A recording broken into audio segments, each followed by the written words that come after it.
Hello and welcome back to ZoneMK for another video. Today's video is a deep dive to new 2021 MacBook Pro, the 14-inch model and how capable it is. So this is a base model which got the M1 Pro chip, 16GB of RAM and 512GB SSD. And if you're planning if you should go for the base model or haven't decided yet, stick around as I'll go through my findings. Taking a quick look at the box. As you can see here, it's space gray and showing details of 8-core CPU, a 14-core GPU and RAM and SSD sizes. It comes with the new MagSafe USB charging cable and paperwork and 67-watt power adapter. Plus of course those Apple stickers. And that's everything that we got inside the box. When I look at the design, it's thicker and heavier than MacBook Air. But it really feels pro, as it should. I like this new design. The aluminium case with smooth rounded edges with matte finish and overall flat design.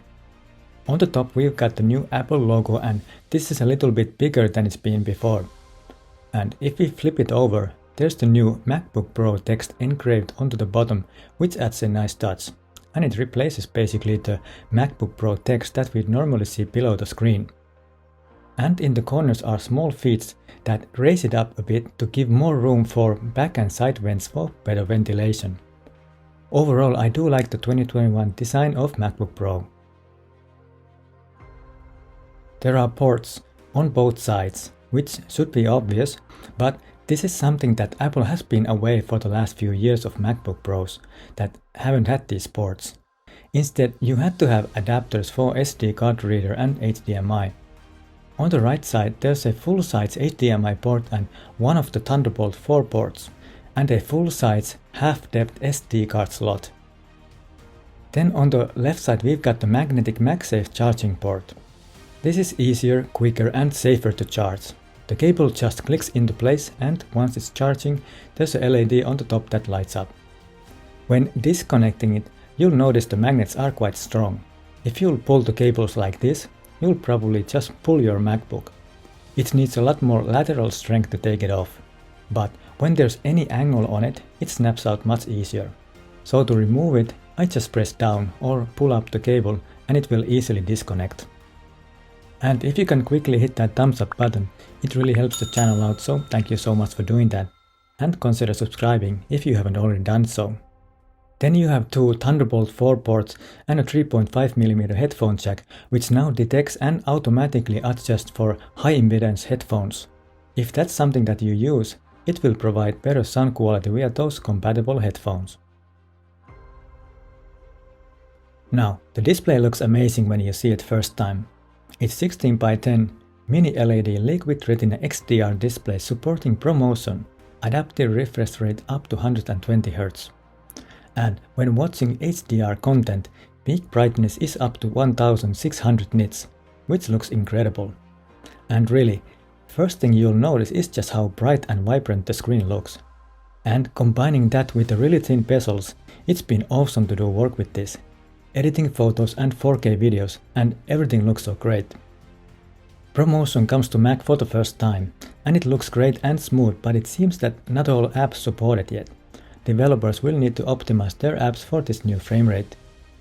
Basically, this adaptive refresh rate can be a lot less than 120Hz. It can be 24 or something else, depending on what you're doing, and this is a good thing as it means it will help with your battery life. And when we talk about the display, we also need to talk about the new notch design at the top. In this area, there's a new 1080p webcam and also ambient light sensor and a LED. Even though it looks like iPhone's Face ID notch, it doesn't have a Face ID, which would have been great. And because there isn't that much of stuff inside, the notch is a little too big, but it's there.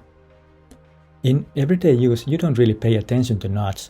When using apps, at least what I've used, it's located in the menu bar and it doesn't cut out any content. And when using full screen in any app, it's in the dark bezels area. And when moving mouse, it just goes underneath it. The 14-inch model that I have here is the M1 Pro with 16GB of RAM, and normal everyday tasks and more demanding photo editing and 4K video editing ran perfectly, and it didn't struggle with anything, and not even fans started to spin. And as this is the base model, M1 Pro chip is more than enough for most of us. And there are plenty of different benchmarks tests done which really show the performance of Apple's M1 chip's performance. The Magic Keyboard is comfortable and looking good. It's all black keys with backlight. Travel distance and feedback feels good, and you can have a good typing experience. One thing you'll notice if you've had earlier MacBook Pro is that keyboard doesn't have touch bar across the top. Instead it's having full-size physical function keys at the top. There's a Touch ID button in the corner to unlock your MacBook or to confirm purchases, and it works well and it's fast. Haven't had any issues with it. Button is having new tactile ring that guides your finger, and if you tap the outer edge, it actually locks the screen, and if you gently press the center, it then unlocks it. The Force Touch, the trackpad, is working well and no issues with it. It's having pressure sensing capabilities which enables features like force clicks, accelerators, pressure sensitive drawing and multi-touch gestures.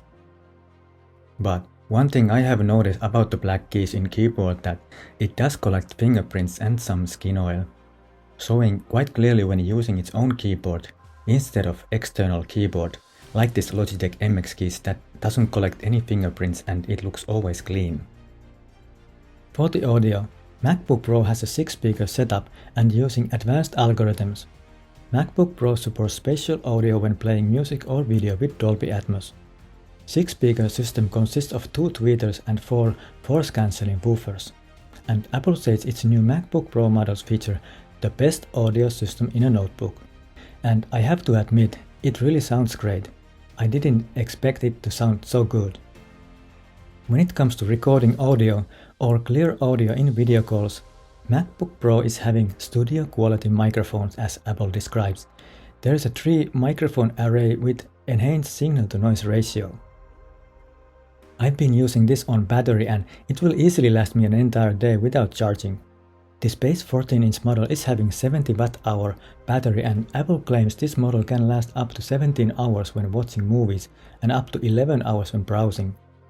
This comes with 67 watt power adapter, and you can charge this via MagSafe or also via USB-C port. And I really like this new MagSafe, but also it's charging via USB when you connect it to external display that has USB-C. Or as I do, I use Thunderbolt docking station for my whole desk setup, and that way it's charging as well. But as for this expensive laptop, there are still some cons as well. As for ports, when going in details, they are not that high-end. HDMI port is only 2.0 for some reason, not 2.1, but HDMI 2.0 still supports 4K at 60 frames per second, so it's still okay for any TV or projector at this point, and it does support 8K at 30 frames per second, but when comparing HDMI 2.1, where 4K is 240 and 8K is at 60 frames per second, 2.1 would have been more future-proof. And the SD card slot supports UHS 2 speeds, so it doesn't support the newer, faster UHS 3, but UHS 2 is still 300 MB per second, and for these ports it's still a lot better than using a dongle. But one thing also is Wi-Fi. It's Wi-Fi 6 instead of Wi-Fi 6E, but have to say, these are small things after all. As conclusion, this base model MacBook Pro 14-inch is amazing and will provide huge productivity boost for any creative professionals like for video editors, photographers, music producers, and of course for just regular user. It is a great laptop. It offers brilliant performance with long battery life and comes with the best screen there is on any laptop. And if you made it this far, I hope today's video was useful. Please drop a like and let me know in the comments if you had some of these new MacBook Pros or have any questions. I'll try to answer all. Thank you so much for watching. Have a great day and we'll see you in the next one. Bye bye.